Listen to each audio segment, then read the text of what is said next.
তুই শুধু আমার উন্মাদনা পর্ব সংখ্যা 14। হাসপাতালের কেবিনের বাইরে দাঁড়িয়ে আছে তাজউদ্দিন, সালাউদ্দিন, রোজিনা, জিহান। বাকি সদস্যরা একটু আগেই বেরিয়ে গিয়েছে। সিমির অবস্থা এখন একটু ভালো, ঘুমের ইনজেকশন দেওয়া হয়েছিল তাই ঘুমিয়ে আছে। মূলত অতি ভয় পেয়ে প্যানিক অ্যাটাক হয়ে গিয়েছে। আর 30 মিনিট যাবৎ পুরো বডি মাটির নিচে থাকায় আরও বেশি ক্ষতি হয়েছে দেহে। তবে ডাক্তার ভালোভাবে দেখে বুঝে চিকিৎসা করায় সিমি এখন আউট অফ ডেঞ্জার। ডক্টর সিমির এমন অবস্থা নিয়ে কিছু ধারণা দিয়েছে কী কারণে হয়েছে এই প্যানিক অ্যাটাক হওয়ার কারণ সম্পর্কে, যার দরুন তাজউদ্দিন, সালাউদ্দিন আর রোজিনা রাগে ফেটে পড়েছে। রাগ হওয়ার কারণ নিশানি তাকে নিয়ে এসেছিল, আর নিয়ে গিয়ে কিনা সবাই আর ভাবতে পারছে না। জিহানও কিছু বলল না, ওইভাবেই রইল। সিমিকে আজকে রাতে হাসপাতালে থাকার নির্দেশ দেওয়া হয়েছে, সকাল হলেই নিয়ে যেতে বলেছে। রাত 10:02। অবস্থানটা শহরের একদম সীমানা। ফাঁকা মাঠে দাঁড়িয়ে আছে এক প্রান্তে কালো হুডি পরা এক ব্যক্তি। ওপাশে দাঁড়িয়ে থাকা দুজন লোক ধরে আছে তাকে, আরেক পাশে একইভাবে দুজন লোক ধরে আছে আরেকজনকে। ঝমঝম করে পানি পড়ছে। এর মধ্যে এগিয়ে আসলো সামনে একা থাকা ব্যক্তিটা। ধীরে ধীরে এগিয়ে এসে তার সামনে দাঁড়ালো। কালো হুডি পরায় মুখটা দেখা যাচ্ছে না। যেই লোকটাকে ধরে আছে সেই লোকটাও কথা বলতে পারছে না, কারণ তাদের প্রচুর মারা হয়েছে। সব রক্ত ছিল গায়ে, এখন বৃষ্টির পানিতে সেগুলো ধুয়ে যাচ্ছে। হুডি পরা লোকটা ঘাড় এপাশ ওপাশ করে ফুটিয়ে নিয়ে বলল, সুন্দরতম একটা রাত, এই রাতে পিপাসা মেটানোর জন্য পারফেক্ট একটা সময়। কেউ এই কথার উত্তর দিল না, না হাসলো। এদিকে বন্দি লোকটা বহু কষ্টে কাঁপা কাঁপা কণ্ঠে বলল, আমাদের এখানে কেন নিয়ে আসা হয়েছে? লোকটার কথা শুনে হুডি পরা লোকটা বাঁকা হাসলো, যেই হাসি হয়তো কেউ দেখতে পেল না। বন্দি লোকটা আবার বলল, আমরা কি কিছু করেছি? আমাদের এখানে কেন এনেছেন? হুডি পরা লোকটা তার হুডি মুখ থেকে সরিয়ে উদয় করলো চৌধুরী বাড়ির বড় ছেলে তানভীর চৌধুরী নিশান। নিশানকে দেখেই তারা অবাক হলো। নিশান কেন তাদের বন্দি করলো? আর যতদূর জানে নিশান অনেক ভালো ছেলে। নিশান হুডি সরিয়ে বাঁকা হাসি দিয়ে বলল, এত প্রশ্ন ভালো না। আমি কোনো ইন্টারভিউ দিচ্ছি না যে তোরা এত প্রশ্ন করবি, আর চাকরিটা যেন আমার হয় এই জন্য আমি আনসার দেব। বন্দি লোকটা বলল, নিশান, আমি তোমাকে চিনি, তুমি কেন আমাকে বন্দি করেছো? আমরা কি করেছি? নিশান সিম্পল ভাবে জবাব দিল, আমার কাছে আসতে গেলে তোদের অত ছোটখাটো কারণ লাগবে না, বড় কারণই লাগবে, আর সে বড় কারণ তোরা করেছিস। বন্দি লোক দুটো একসাথে বলল, কি? নিশানের মুখের ভাব পাল্টাচ্ছে। বাঁকা হাসি লেগে থাকা গম্ভীর মুখ এখন রাগে পরিণত হচ্ছে। চোখ দুটো লাল টুকটুক করছে। দাঁতে দাঁত চেপে বলল, আমি 1 নাম্বারের সাইকো, আমি উন্মাদ, আমি একজনের প্রতি গভীরভাবে আসক্ত। তাতে লোকে আমাকে পাগল বললেও হ্যাঁ, আমি পাগল। পাগল আমি সব। আমার পাগলামো শুধু তার জন্য, আমার ইস্যুর জন্য। আমি ব্যতীত অন্য কোনো পুরুষ আমার ইস্যুকে ছুঁয়ে দিলে অথবা চোখ দিয়ে তাকালে তাকে খুন করে ফেলতে দ্বিধাবোধ করি না আমি। আর সেই ভুল তোরা করেছিস। আমার পার্সোনাল প্রপার্টিতে নজর দিয়েছিস, চোখ দিয়ে গিলে খেয়েছিস। আমি তানভীর চৌধুরী নিশান এই মুহূর্তে তোদের দুজনের কলিজা টেনে ছিঁড়ে এনে আমার প্রিয়সীর পায়ের নিচে দেব। বলেই তাদের কোনো কথা বলার সুযোগ না দিয়ে নিশান পাশে থাকা এক বডিগার্ডের থেকে ছুরি নিয়ে এক কোপ বসালো বুকের বাম সাইডে। চিৎকার দিয়ে উঠল, রক্ত ছিটকে আসলো মুখে। বৃষ্টির পানিতে আবার ধুয়ে গেল। নিশান পরপর কোপ বসাতে লাগলো বুকের বাম পাশে। চারিপাশে কোপ দিতে দিতে হৃৎপিণ্ড হাতে পেয়ে এক টান দিয়ে সেটা নিয়ে আসলো। বডিগার্ড পলিথিন ধরেছিল।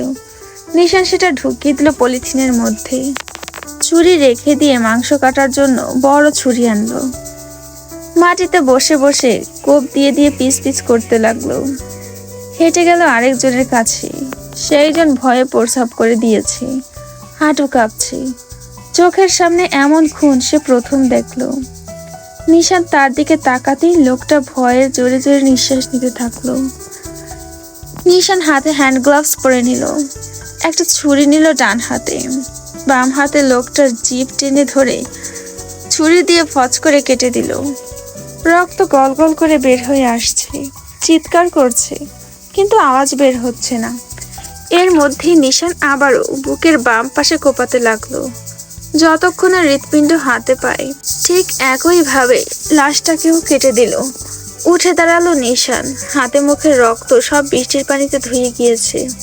বডিগার্ডদের বলল, এই পিস পিস করে রাখা মাংসগুলো দুজনের বাড়িতে পাঠাবি, অল্প মতো, যাতে না বুঝতে পারে।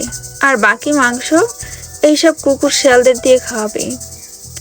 বলেই নিশান পলিথিন দুটো নিজের হাতে নিয়ে সেই জায়গা ত্যাগ করলো। নিজের গাড়িতে গিয়ে ফুল স্পিডে গাড়ি চালাতে লাগলো, গন্তব্য হাসপাতালের দিকে।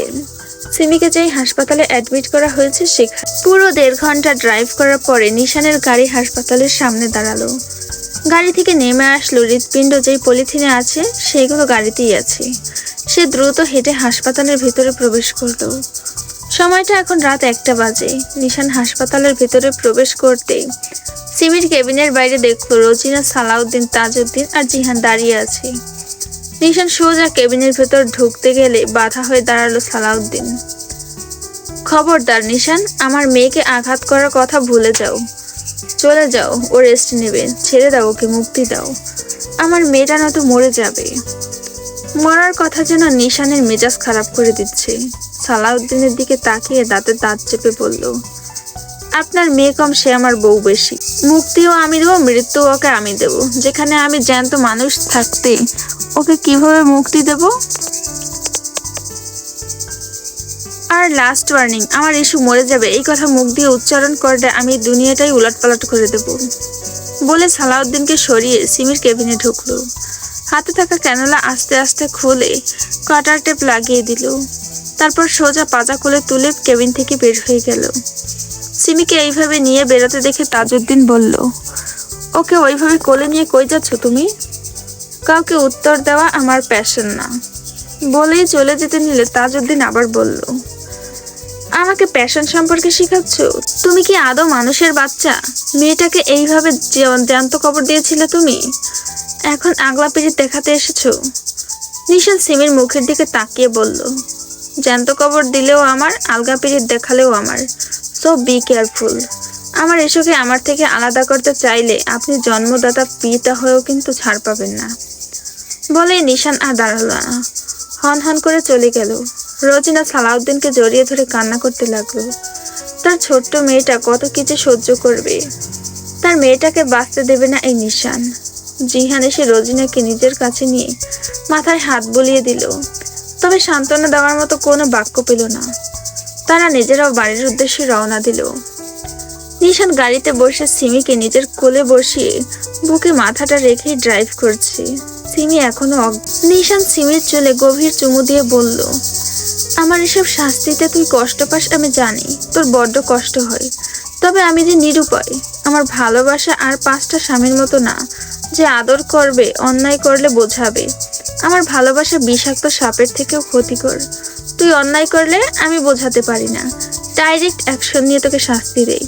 আদরও দিতে পারি না। আমার আদর মানে তোর সারা দেহ ব্যথায় জর্জরিত। কি করব? আমি মানুষটা উন্মাদ। আমি সহ্য করতে পারি না তোর কাছে কাউকে। সহ্য করতে পারি না কেউ তোকে দেখুক। সহ্য করতে পারি না তুই আমাকে ছাড়ার কথা ভাবিস। আমার ভিতরে যে জ্বলতে থাকা হার্টবিট এর পুরা গন্ধ হয়, তোর নাকে যায় না, তবে আমাকে শেষ করে প্রতিটা সেকেন্ডে। থামলো নিশান, চোখ দুটো লাল হয়ে গিয়েছে। আবারও বলল, আমার থেকে ভালোবাসা পাবি। আমি তোকে ভালোবাসা দেব যা তোর স্বাস্থ্যের জন্য ক্ষতিকর। আমি স্বাভাবিক না জান বাচ্চা, আমি উন্মাদ শুধু তোর জন্য। আমাকে ছেড়ে যাওয়ার কথা কোনো সময় ভাববি না, তাহলে আমি যে কি করব নিজেও জানি না। আমার সব থেকে বড় আসক্ত তুই। মানুষ নেশা করে অ্যালকোহল, আর আমার প্রতিটা সেকেন্ডে, প্রতিটা মিনিটে, প্রতিটা ঘন্টার নেশা তুই। আমি ডুবে আছি এই নেশাতে, আর এই নেশা আমি কাটাতে চাই না, তোকেও কাটাতে দেব না। তুইও আমার নেশায় বুধ হবি জান বাচ্চা। থামলো নিশান। গাড়ি এখনো চলছে। এর মধ্যে সিমি নড়ে উঠল, হয়তো জ্ঞান ফিরছে। পিট পিট করে তাকালো, অন্ধকার লাগছে। ঝাপসা চোখ বন্ধ করতে আবারও তাকালো। অনুভূতি যেন শূন্য। তার জ্ঞান ফিরছে কিন্তু কিছু মনে পড়ছে না। সিমি চোখ বন্ধ করলো, খুলে নিশানের মুখের দিকে তাকিয়ে আছে নিষ্প্রভ চাহনিতে। নিশান এবার একটু নিচু হয়, সিমিকে দেখে আবারও গাড়ি ড্রাইভ করতে মন দিল। সিমি চোখ বন্ধ করলো, মাথায় হয়তো চাপ প্রয়োগ করছে। সবকিছু মনে পড়তে সিমি চোখ খুলে নিশানকে দেখে নড়াচড়া করতে থাকে। নিশান ভাই, আমাকে মারবেন না, আর আমাকে জ্যান্ত কবর দেবেন না, আমার ভয় করছে বলেই নড়তে লাগলো। নিশান সিমির কপালে চুমু দিয়ে বলল, দেব না জ্যান্ত কবর, ভয় লাগবে না আর। তবে তুই এত নড়াচড়া করিস না, আমি কন্ট্রোল হারালে এই গাড়ির ভেতরে বাসর কমপ্লিট করব। নিশানের স্বাভাবিক কথার জন্য সিমির কাছে অস্বাভাবিক লাগছে। সে নিশানকে ভয় করছে ভীষণ। ঠান্ডা হয়ে গেল তার হাত পা, নড়াচড়া করছে না। বেশি করলে যদি এবার সত্যি সত্যি মেরে ফেলে তখন? তার থেকে চুপ থাকা ভালো। সিমিকে চুপ থাকতে দেখে নিশানও কিছু বলে না। গাড়ি এসে থামলো নিশানের গেস্ট হাউসে। নিশান নামলো, কোলে নিল সিমিকে, সাথে আরেক হাতে পলিথিন। সময়টা এখন রাতের শেষ প্রহর, 3টা বাজে। নিশান সিমিকে ওইভাবে কোলে নিয়ে বাড়ির ভিতরে গেল। নতুন বাড়ি দেখে সিমি কি বলবে বুঝতে পারছে না। তাকে বোবা হয়ে থাকা ছাড়া আর কিছুই করতে পারবে না। কথা বললে যদি এইবার মুখটাই কবর দিয়ে দেয় তখন ও আর বাঁচবে না। নিশান সিমিকে নিয়ে বাড়ির ভেতরে প্রবেশ করলো। ড্রয়িং রুমে থাকা সোফায় বসিয়ে পলিথিন থেকে হৃৎপিণ্ড বের করে সিমির পায়ের কাছে রাখলো। হৃৎপিণ্ড দেখে সিমি আঁতকে উঠলো ভয়ে। ও হৃৎপিণ্ড দেখেছে ফোনে, তাই চিনেছে। নিশান সিমির দিকে তাকিয়ে বলল, যারা তোকে ডিস্টার্ব করবে তাদের এরকম অবস্থা হবে। জান বাচ্চা, তুই রিল্যাক্সে থাকবি, কারোর সাহস নেই তোকে কিছু বলার, চোখ তুলে তাকানোর। তার মানে নিশান খুন করেছে? এটা সিমির মাথায় খেলে যেতেই সিমি নিশানকে আগের থেকে আরো দ্বিগুণ ভয় পেতে লাগলো। ওকে যদি মেরে দেয় ভয় হচ্ছে তার, খুব ভয় হচ্ছে, কাঁপছে। সিমিকে কাঁপতে দেখে নিশান বলল, কি হলো ইস্যু, কাঁপছিস কেন? আরে ভয় পাস না, আমি তোকে কিছুই করব না। সিমি মাথা নাড়লো, কিন্তু মন থেকে ভয় যায়নি। নিশান সার্ভেন্ট ডাকলো, ওইগুলো পরিষ্কার করতে বলল। তারপর সিমিকে কোলে নিয়ে উপরে বেডরুমে গেল। সেখানে গিয়ে সিমিকে ওয়াশরুমের ভেতর ঢুকিয়ে দিয়ে বলল, সর্বোচ্চ 10 মিনিট সময় দিলাম, দ্রুত বের হবি, নয়তো দরজা ভেঙে দেব। সিমি কোনো কথা না বলেই ঢুকে পড়লো। শাওয়ার নেওয়া শেষ হতেই দেখলো তার পোশাক নেই, শুধু একটা টাওয়াল। সিমি টাওয়ালটা জড়িয়ে ওয়াশরুমের দরজা থেকে একটু মুখ বের করে নিশানকে ভয়ে ভয়ে ডাকলো, আমার তো পোশাক নেই। নিশান কাবার থেকে নিজের একটা কালো শার্ট এনে সিমিকে দিল। সিমি কিছু না বলেই শার্টটা পরে নিল, বিনা বাক্য ব্যয় করেই। ওয়াশরুম থেকে বের হয়ে আসলো। নিশান সিমির দিকে তাকাতেই যেন ঘোর লেগে গেল। শার্ট সিমির হাঁটুর একটু উপর পর্যন্ত উঠেছে। সিমি টেনে টেনে আরো লম্বা করতে চাচ্ছে। নিশানের এইভাবে তাকাতেও যেন সিমির অস্বস্তি হচ্ছে, কিন্তু কিছু বলতে পারছে না। নিশান নিজের চোখ সংযত করে সিমিকে বলল, তুই বস, আমি আসছি। বলেই নিশান চলে গেল। সিমি বসলো। তার কিছুই ভালো লাগছে না, একা থাকতে ইচ্ছা করছে। কিন্তু নিশান থেকে সে কি করে একা থাকবে? যদি বলে তাহলে নিশ্চয়ই খুন করবে। এর মধ্যে নিশান হাতে খাবারের প্লেট নিয়ে আসে। সিমিকে এক লোকমা করে খাওয়াতে থাকে। সিমিও বাধ্য মেয়ের মতো খেয়ে নেয়। খাবার শেষ হতেই নিশান সিমিকে ঔষধ দিল।